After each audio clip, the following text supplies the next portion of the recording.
آج ہم بات کر رہے ہیں سلطنت عثمانیہ کے 34ویں سلطان عبدالحمید دوم کی۔ ان کی 33 سالہ حکمرانی تاریخ کے سب سے بڑے تضادات میں سے ایک ہے۔ ایک ایسا حکمران جسے کچھ لوگ ایک ظالم آمر یعنی سرخ سلطان کہتے ہیں، تو دوسری طرف کچھ لوگ انہیں ایک دور اندیش رہنما مانتے ہیں جس نے ڈوبتی ہوئی سلطنت کو بچانے کی آخری کوشش کی۔ تو آخر سچائی کیا ہے؟ تو سوال یہی ہے کہ تاریخ انہیں کس نام سے یاد رکھے؟ کیا وہ ایک خونی جابر حکمران تھے جنہیں مغرب نے سرخ سلطان کا نام دیا، یا پھر وہ آخری بااثر سلطان تھے، ایک ایسے ویژنری لیڈر جو ایک بکھرتی ہوئی سلطنت کو بچانے کے لیے آخری دم تک لڑتے رہے؟ دیکھیے، جب عبدالحمید نے اقتدار سنبھالا تو سلطنت عثمانیہ کی حالت بہت نازک تھی۔ ہر طرف سے خطرات منڈلا رہے تھے۔ بلکان کے علاقوں میں بغاوتیں تھیں، روس کے ساتھ ایک تباہ کن جنگ چل رہی تھی، اور سلطنت کی معیشت تو تقریباً دیوالیہ ہونے کے قریب تھی۔ یعنی سلطنت کا وجود ہی داؤ پر لگا ہوا تھا۔ اور حیرت کی بات یہ ہے کہ ان کے دور حکومت کا آغاز ایک لبرل امید کے ساتھ ہوا تھا۔ انہیں نوجوان عثمانیوں کی حمایت حاصل تھی جو ایک اصلاح پسند تحریک تھی اور سلطنت میں آئینی اصلاحات لانا چاہتی تھی۔ لیکن یہ جو امید تھی نا، یہ بہت جلدی دم توڑ گئی۔ 1876 میں آئین نافذ ہوا، پارلیمنٹ بھی بنے، مگر صرف 2 سال کے اندر سلطان نے روس کے ساتھ جنگ کو بہانہ بنایا، پارلیمنٹ معطل کر دی اور سارے کے سارے اختیارات اپنے ہاتھ میں لے لیے۔ اور بس یہیں سے ان کی تقریباً 3 دہائیوں پر محیط مطلق العنان حکمرانی کا آغاز ہوتا ہے۔ انہوں نے خود کو یلدز پیلس کی اونچی دیواروں میں محدود کر لیا اور وہیں سے ایک وسیع و عریض سلطنت کے تمام چھوٹے بڑے فیصلے کرنے لگے۔ اور یہی وہ دور ہے جو ان کی شخصیت کے سب سے بڑے تضاد کو سامنے لاتا ہے۔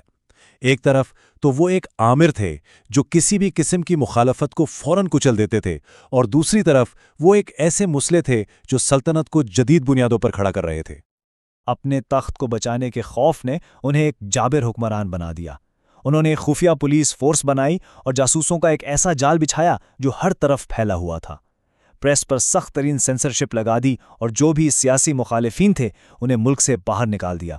اسی دور میں آرمینیائی اقلیت کے خلاف وہ ہولناک قتل عام بھی ہوا جس کی وجہ سے مغرب میں انہیں سرخ سلطان کا بدنام زمانہ خطاب ملا۔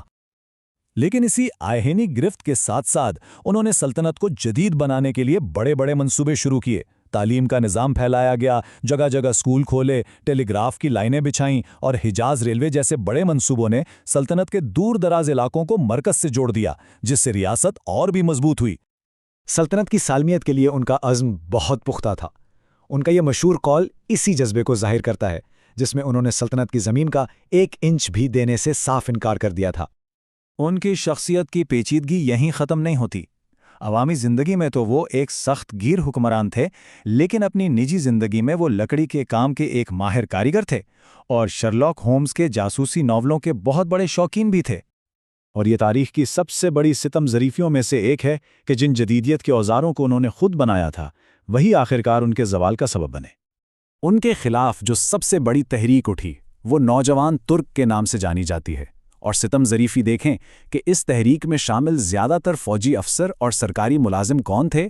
یہ وہی لوگ تھے جو خود سلطان کے بنائے ہوئے جدید سکولوں سے پڑھ کے نکلے تھے، یعنی جن اداروں کو انہوں نے ریاست کو مضبوط کرنے کے لیے بنایا تھا، وہی ان کے خلاف بغاوت کے مراکز بن گئے۔ اس کے بعد ان کا زوال بہت تیزی سے آیا۔ 1908 میں نوجوان ترک انقلاب نے انہیں آئین بحال کرنے پر مجبور کر دیا۔ جب انہوں نے ایک جوابی انقلاب کے ذریعے اپنی مطلق طاقت واپس لینے کی کوشش کی تو آئین کی حامی فوج نے مداخلت کی اور اپریل 1909 میں انہیں ہمیشہ کے لیے تخت سے ہٹا دیا۔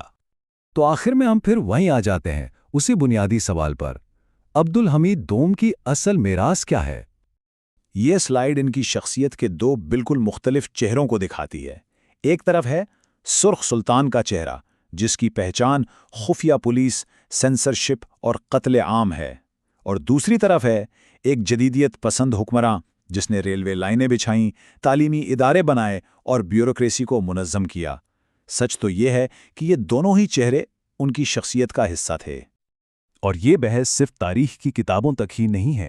آج کے ترکی میں بھی عبدالحمید دوم ایک اہم سیاسی علامت بن چکے ہیں، جہاں ان کی میراث کو اکثر جدید ترکی کے بانی مصطفیٰ کمال اتا ترک کے مقابلے میں لا کھڑا کیا جاتا ہے۔ تو آخر میں سوال یہی رہ جاتا ہے، تاریخ ایک ایسے رہنما کا فیصلہ کیسے کرے جس نے ایک ہاتھ سے ظلم کیا اور دوسرے ہاتھ سے تعمیر بھی کی؟ ترقی، طاقت اور ورثے کی اس پیچیدہ کہانی سے اصل سبق کیا ملتا ہے؟